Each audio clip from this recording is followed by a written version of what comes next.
Hello guys, तो welcome to Nilesh Rai chemistry classes YouTube channel पर आप सभी का हार्दिक स्वागत करता हूं। आपका अपना यूट्यूब चैनल।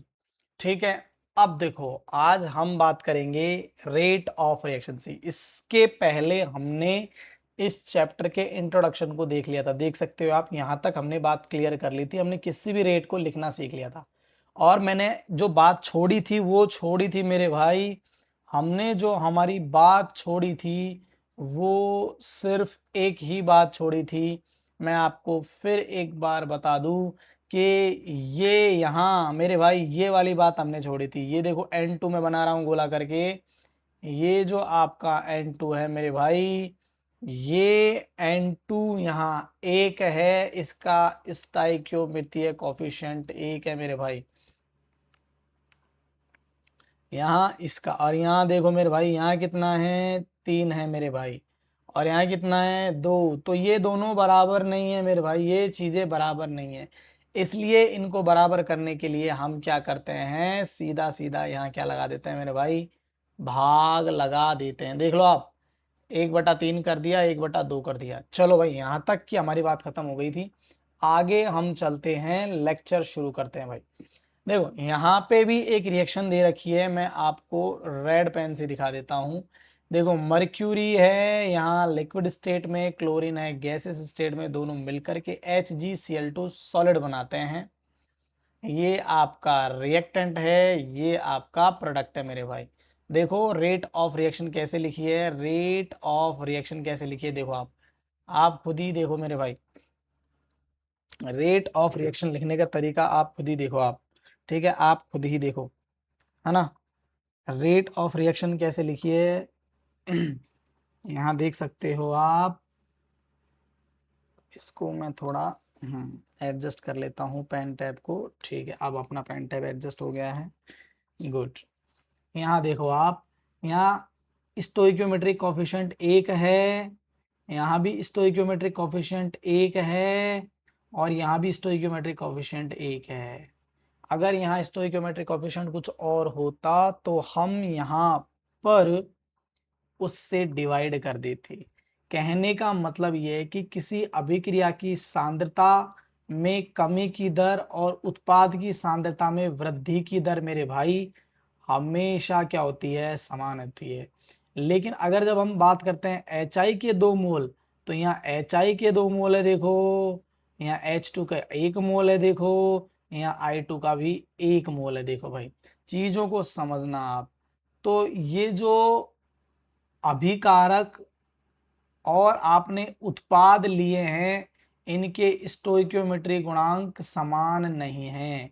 इसलिए इनके वेग को व्यक्त करने के लिए किसी भी अभिकारक या उत्पाद की सांद्रता की क्या कर देते हैं मेरे भाई, भाग दे देते हैं। ये वाला मैं हाईलाइट कर देता हूँ, ये वाला पोर्शन बड़ा ही प्यारा है, हाईलाइट करना था अपन को। ये वाला पोर्शन देखो, यहाँ लिख देता हूँ, स्टाइक्योमेट्री गुणांक से भाग देते हैं, ये देखो। ठीक है, क्योंकि आप सभी को पता है कि जिस कमी की दर और H2 और IT की वृद्धि की दर दुगनी है ना। समझे, कमी की दर और H2 और IT की सांद्रता में वृद्धि की दर से क्या है, दुगनी है। कहने का मतलब मेरा ये है कि यहाँ मेरे भाई ये जो HI है ना, ये दो दो गुना रेट से, देखो इधर देखो, ये 2 गुना रेट से टूटता है, तो ये बेचारे उसके आधे गुना से बनते हैं। एक और एग्जाम्पल यहाँ ले लिए, देखो कितने एग्जाम्पल ले लिए, इससे पहले हमने भी ले लिए। एक एग्जाम्पल आपका ये ले लिया, एक एग्जाम्पल आपका ये ले लिया। मतलब इन डेप्थ में बात कर रहे हैं, पर NCERT के चिथड़े उड़ाएंगे बस। एक एग्जाम्पल हमने ये ले लिया, क्लियर है। अब हम यहाँ देख रहे हैं मेरे भाई, ठीक है, अब हम यहाँ क्या देख रहे हैं मेरे भाई, देखो भाई, मान के चलो ये वाला देखो, 5 आ गया, 5 से डिवाइड कर दिया, एक है नहीं किया, 6 आ गया, 6 से डिवाइड कर दिया, 3 आ गया, 3 से डिवाइड कर दिया, 3 आ गया, 3 से डिवाइड। मतलब सोचना ही नहीं है ROR लिखते वक्त, आपको ROR लिखते वक्त इतना सोचना ही नहीं है कि मैं इतना सोचूं क्या। एक बात याद रखो, यहाँ से एक लाइन और बड़ी प्यारी होने वाली है कि किसी भी गैसीय अभिक्रिया के लिए सांद्रता आंशिक दाब के क्या होती है मेरे भाई, समानुपाती होती है। एक बात याद रखो, इसलिए अभिक्रिया का वेग को अभिकर्मक अथवा उत्पाद के आंशिक दाब में परिवर्तन की दर से व्यक्त करते हैं। अरे देखो भाई, यहाँ हम लिख रहे हैं सांद्रता, भाई यहाँ है ना, यहाँ हम सांद्रता लिख रहे हैं। ये अगर मान लो गैस होती तो हम वहां डायरेक्ट लिखते, क्या लिखते, प्रेशर लिखते, ऐसे PR2, ऐसे, जैसे मान लो P(H2), जैसे मान लो C(Cl2) गैस, ऐसे मतलब उसका प्रेशर लिखते, मतलब ऐसे प्रेशर लिखते। ठीक है, ठीक है। चलो भाई, हमारे पास न्यूमेरिकल आ चुका है। अब हम हमारे न्यूमेरिकल को करने की क्या करेंगे, पूरी पूरी कोशिश कर देंगे मेरा भाई। चलो भाई, न्यूमेरिकल पढ़ते हैं हम। सबसे पहले हमारा बहुत ही प्यारा न्यूमेरिकल है ये, सिंपल। कि देखो भाई, N2O5 है, अपघटन की अभिक्रिया है, CCl में मापन द्वारा प्रारंभ इनिशियल कितनी दे रखी है, 2.33, और 184 मिनट बाद में कितनी रह गई, 2.08। फिर ये इक्वेशन दे रखी है, फिर बोल रहा है औसत वेग, एवरेज रेट। देखो भाई, एवरेज रेट क्या निकल रहा है, औसत वेग। कोई टेंशन नहीं लेनी है बिल्कुल भी। एवरेज रेट का formula delta R upon delta T minus, याद रखो भाई, है ना। और मान लो उत्पाद हो तो delta P upon delta T, ये याद रखो मेरे भाई। R आप कैसे लिखते हो, मैं यही लिख देता हूँ सारा काम, R2 minus R1 T2 minus T1। ठीक है, अब इसने R दे रखा है, P से हमको कोई लेना देना नहीं है, हम सीधे सीधे वैल्यू पुट करते हैं मेरे भाई। यहाँ हम वैल्यू पुट करते हैं। R1 देखो, प्रारंभ में सांद्रता कितनी थी, 2.33।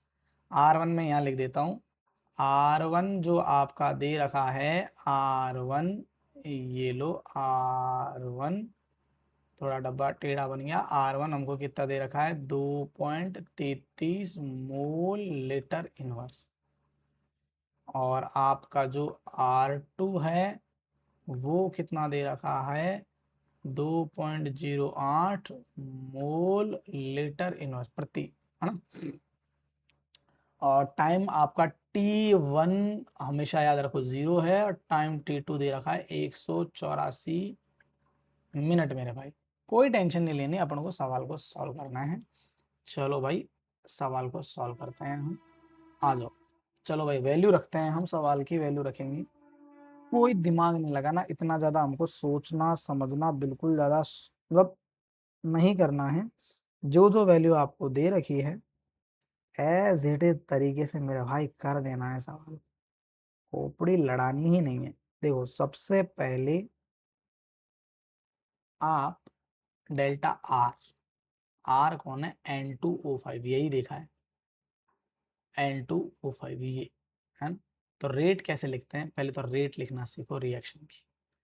रेट कैसे लिखेंगे मेरे भाई, -1/2 delta N2O5 upon delta T बराबर 1/4 NO2 अपॉन, है ना, डेल्टा लगा देना मेरे भाई, ये लो डेल्टा T, क्योंकि औसत वेग की बात कर रहा है, और delta O2 upon delta T।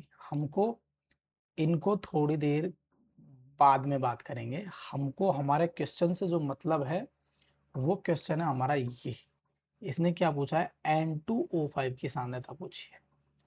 कोई टेंशन वाली बात नहीं है। R2 माइनस R1, R2 कितना दे रखा है मेरे भाई, R2 देखो आप, R2 दे रखा है 2.08। अरे ये रहा, मैं पेन बदल देता हूँ, R2 है आपका 2.08। ठीक है, आ जाओ, आ जाओ भाई। हाँ, R2 है 2.08 माइनस R1 है 2.33 अपोन। अब यार एक बात बताओ, जीरो में से 184 घटाओगे तो जीरो में से 184 घटाओगे तो 184 आना है। है ना, तो डायरेक्ट मैं 184 लिखता हूँ। अरे यहाँ डेल्टा, अरे भाई डेल्टा R1 R2 कर दिया, और ये क्या है आपका T, ये क्या है T2 माइनस T1, तो 184 माइनस 0 को तो यही आना है। और ऊपर मैंने अब की बार ये 1/2 को यहाँ लेके आ गया मैं, 1/2। ऐसे कैसे है ये, कोई टेंशन वाली बात नहीं है, इसको सॉल्व करते हैं हम। जब हम इसको सॉल्व करेंगे, थोड़ा हमारी अभी हाल फिलहाल राइटिंग ऐसे ही रहेगी 2.08। और देखो 1 मिनट, ये माइनस में है, नेगेटिव, ये माइनस मत भूलना मेरे भाई, हाँ ये रेट नेगेटिव है, क्लियर है। अब हम जब इसको घटाएंगे 2.08 में 2.33, तो देखो भाई 8 में से 3 गई तो बचेगा 5 और 10, 8 में से 3 गई तो 5 बचेगा, 10 में से 3 गई तो कितना बचेगा मेरे भाई, -0.25 आ जाएगा आंसर आपका, 0.25 क्या आ जाएगा, -0.25 मोल लीटर इनवर्स, ठीक है। अब इसमें आपको 1/2 से क्या है, अब 1/2 तो पता है ना आपको कहाँ से आया, अरे ये एन एन रिएक्शन में दे रखा है सवाल में, सीधा सीधा मैं यहाँ से 2 का क्या लगा देता हूँ मेरे भाई, भाग लगा देता हूँ। अब आप देखो मेरे बात समझना चीज को, ये आपका जो 0.25 है माइनस, इस 0.25 को मैं देखो ये पॉइंट को आगे सरका देता हूँ, तो ये 2.5 इंटू 10⁻⁻1 बन जाएगा, और यहाँ रह जाएगा आपका कितना, 2, है ना मेरे भाई। और भाई साहब हम तो भूल ही गए, ये आगे 184 भी तो है, यहाँ आगे गुणा 184 भी तो है, हाँ ओके ओके ओके, कोई बात नहीं, कोई बात नहीं। अब हम ये 2 का इलाज बाद में करेंगे, पहले करेंगे 184 का, 2.5 184। अब आप 184 में मेरे भाई भाग दोगे ना, तो भाग देने के लिए आप आगे जीरो लो, आपकी मर्जी हो जितनी ले सकते हो, वैसे जब कभी भी पॉइंट हो तो आगे आप जीरो ले सकते हो, ये एक तरीका है साथ सॉल्व करने का। 184 जीरो ले लिया हमने, आगे मैं यहाँ इसको इधर की तरफ लिख रहा हूँ, है ना, बात को समझे, अरे 184 आप बात को समझे मेरे हिसाब से। अब हम यहाँ क्या करेंगे मेरे भाई, देखो 184 250 है भाई, मैंने पॉइंट, ये 250 है, पॉइंट का इलाज बाद में करेंगे, ये देखो ये 250 है, ये मैं जो घेर रहा हूँ बार बार पेन का कर्सर को, ये 250 है, इसको आप भाग लगाओगे 184, तो ये जाएगा 2 में नहीं जाएगा, 5 में नहीं जाएगा, 0.0, अपन एक जीरो लिए ना, यहाँ ये वाली जीरो लिए, ठीक है, तो एक बार जाएगा 184, फिर 250 में से 184 जाएंगे तो 66 बचेंगे, फिर यहाँ से हम जीरो ले लेंगे 660, और फिर जाएगा भाग 3 बार, 5 बार और 8 बार, आपका जो आएगा वो आएगा 0.01358, क्या आएगा, 0 मैं यहाँ लिख देता हूँ ऑन द 0.01358, इसको आप 2 से भाग दे दो मेरे भाई। जब आप इसको 2 से भाग दोगे तो आपके पास आएगा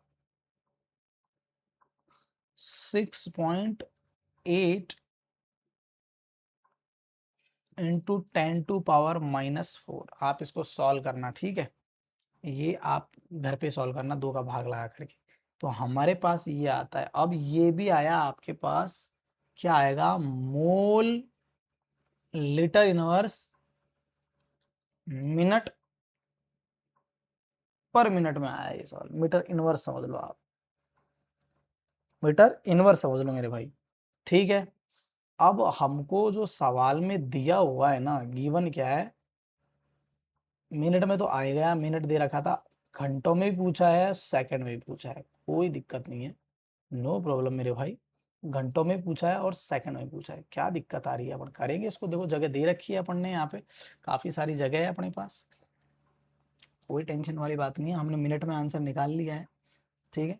अगर मिनट में आपने आंसर निकाल लिया है मेरे भाई, तो आप सभी को पता होना चाहिए 1 घंटे में 60 मिनट होते हैं, तो पर आवर निकालने के लिए आपके पास 6.8 इंटू 10⁻⁻4 इंटू क्या कर दो मेरे भाई 60 भाई, 1 घंटे में 60 मिनट होते हैं, ये मिनट में है ना। जब आप इसको करोगे सॉल्व तो यहाँ आएगा आपका 4.07 इंटू 10⁻⁻2 मोल लीटर इनवर्स और आवर्स इनवर्स, घंटा का इनवर्स, ठीक है। अगर मान लो आप इसको सेकंड में यूज करते हो तो आपको पता होना चाहिए मेरे भाई 1 मिनट में 60 सेकंड होते हैं। तो हमारे पास है 6.8 इंटू 10⁻⁻4 है ना, भाग लगाओ भाई 60 का, क्योंकि ऊपर मिनट है ना, मिनट को सेकंड बदलने के लिए 60 का भाग लगाओ आप। इसको जब आप सॉल्व करोगे तो 1.13 into 10⁻⁻5 mole litre inverse second inverse. देखो मैं आपको बात बताऊं, मिनट में निकाल लिया, मिनट को घंटे में बदलने के 1 मिनट में 60 मिनट, मतलब सॉरी 1 घंटे में 60 मिनट होते हैं। तो हमने क्या किया, कर लिया, मल्टीप्लाई कर दिया, क्लियर है। तो ये हमारा आया इस क्वेश्चन का आंसर। आप इस क्वेश्चन में एक नई चीज और पूछिए मेरे भाई, आपसे एक क्वेश्चन में यही पूछिए कि N2O5 और अगर मान लो आपको इसकी भी पूछता कंसंट्रेशन 4 NO2 गैस की, इसकी, तो कोई टेंशन वाली बात नहीं थी, आप यहीं से कर सकते हो। देखो यहां से कर सकते हो। देखो आपकी रेट कैसे लिखते हैं आप, मैं यहाँ लिख देता हूँ आपकी, आप रेट कैसे लिखते हैं। देखो जगह भी थोड़ी सी कम पड़ गई, अब अपन यहाँ इसको एडजस्ट करेंगे, है ना। कहाँ करें इसको एडजस्ट, कोई बात नहीं, यहाँ कर लेते हैं। जैसे आपकी रेट क्या दे रखी थी सवाल में, आपकी रेट दे रखी थी मेरे भाई, ध्यान से समझना। रेट आपने आर ओ आर क्या निकाला था, माँ 1/,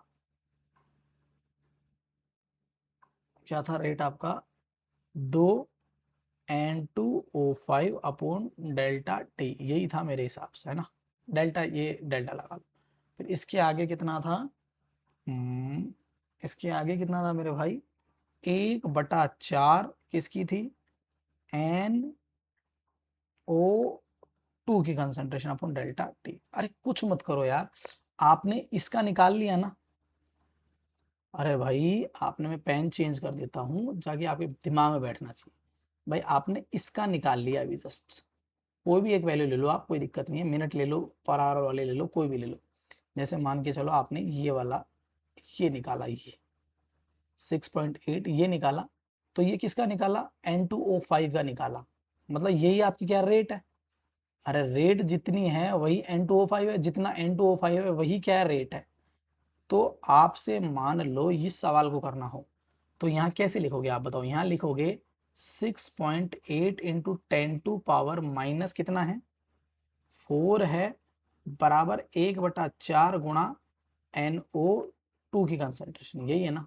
अब आपको इसको निकालना है, NO2 की कंसंट्रेशन निकालना है, तो 4 गुणा, भागे गुणे में चले जाएगा, 4 इंटू 6.8 इंटू 10⁻⁴, जो आंसर आएगा मेरे भाई वही इसकी NO2 की क्या होगी, रेट होगी। क्लियर है, आई होप आपको ये समझ में आ गया होगा, क्लियर है। अब हम यहाँ बात करते हैं क्वेश्चन, ये बाकी जो दो है ये, यहाँ देखो मेरे भाई, इस क्वेश्चन की बात करते हैं 4.1 की। कोई टेंशन वाली बात नहीं है, अपन को ज्यादा दिमाग नहीं लगाना है, क्लियर है। हमारा काम है आपको बेटा एक एक बात मेरे भाई सॉल्व करवाऊंगा मैं। क्वेश्चन है, क्वेश्चन हमारा 4.1, चलो भाई इसको करते हैं। आपको देखो R1 दे रखा है 0.03, R2 दे रखा है आपको 0.02, M दे रखा है भाई, है ना। आप इधर आ जाओ, और 25 मिनट, T बराबर 0 हमेशा 0, और T जो आपका 2 है, 102 है, कितना हो गया, 25 मिनट हो गया। थोड़ा सा पेन चेंज कर लेता हूँ, चलो इसी में कर लेते हैं अपन, कोई बात नहीं, है ना। थोड़ा छोटा कर लेते हैं इस चीज़ को अपन। अब ध्यान से देखना मेरी बात, आपकी रिएक्शन क्या है, आर से आप कहाँ जा रहे हो, पी में जा रहे हो मेरे भाई, आर से कहाँ जा रहे हो मेरे भाई, पी में जा रहे हो। क्लियर है। थोड़ा सा पेज को हम हल्का सा बड़ा कर देते हैं ताकि चीजें क्या हो जाए,